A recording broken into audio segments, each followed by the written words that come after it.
আগলঝাড়ায় সড়ক দুর্ঘটনায় একজন নিহত ও 2 জন আহত।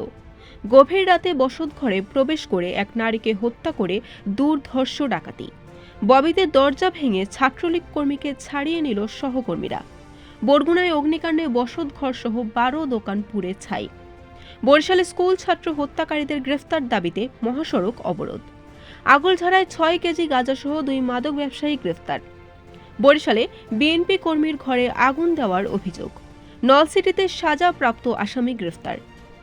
এতক্ষণ শুনলেন সংবাদ শিরোনাম, এখন বিস্তারিত। বরিশালের আগলঝাড়ার সড়ক দুর্ঘটনায় একজন নিহত ও 2 জন আহত হয়েছে। শনিবার বাঁশ ক্রয় করে নসিমনে করে বাঁশ বোঝাই নসিমন উল্টে পুকুরে পড়ে যায়। স্থানীয়রা তাকে উদ্ধার করে বরিশাল শেরে বাংলা মেডিকেল কলেজ হাসপাতালে নিয়ে গেলে চিকিৎসাধীন অবস্থায় শনিবার সকালে মারা যান। পটুয়াখালীর কলাপাড়ায় গভীর রাতে বসতঘরে প্রবেশ করে হাত পা ও মুখ বেঁধে শাহনাজ পারভিন লাকি নামে এক নারীকে হত্যা করেছে ডাকাত দল। এ সময় ঘরে থাকা বেশ কিছু আসবাবপত্র ভাঙচুর ও মালামাল লুটে নেয় তারা। জুলাই মাসে বরিশাল বিশ্ববিদ্যালয়ের শিক্ষার্থীদের উপর হামলা মামলায় আটক ছাত্রলীগ কর্মী শাহরিয়ার শানকে দরজা ভেঙে ছাড়িয়ে নিয়ে যাওয়ার অভিযোগ উঠেছে তার সহকর্মীদের বিরুদ্ধে।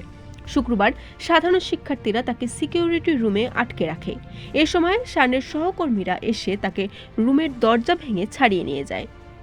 বরগুনার আমতলী উপজেলার আরপাঙ্গাশিয়া বাজারে এক ভয়াবহ অগ্নিকাণ্ডে একটি বসতঘর সহ 12টি দোকান পুড়ে ছাই হয়ে গেছে।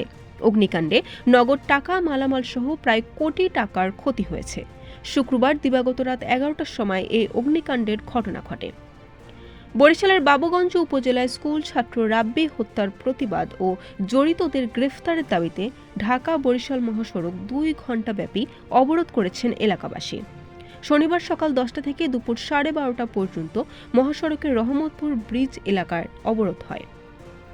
বরিশালের আগলঝাড়া পুলিশি অভিযানে 6 কেজি গাঁজাসহ 2 মাদক ব্যবসায়ীকে গ্রেফতার করা হয়েছে।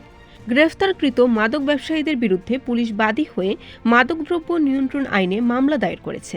প্রতিবেশীর বিরুদ্ধে বরিশালের উজিরপুরে জমি নিয়ে বিরোধের জেরে বিএনপি কর্মীর বসত ঘরে আগুন দেওয়ার অভিযোগ উঠেছে প্রতিবেশীর বিরুদ্ধে। শুক্রবার সন্ধ্যায় উপজেলার পূর্ব জয়শ্রী গ্রামে এ ঘটনা ঘটে বলে ফায়ার সার্ভিস, পুলিশ ও ইউএনও জানিয়েছেন। ঝালকাঠি নলসিটিতে সাজাপ্রাপ্ত এক আসামিকে গ্রেফতার করেছে পুলিশ। শুক্রবার দিবাগত রাত 2টার দিকে উপজেলার খাগড়াখানা এলাকা থেকে তাকে গ্রেফতার করা হয়। বিষয়টি নিশ্চিত করেছেন নলসিটি থানার এসআই কাউসার আহমেদ। বরিশাল.নিউজ।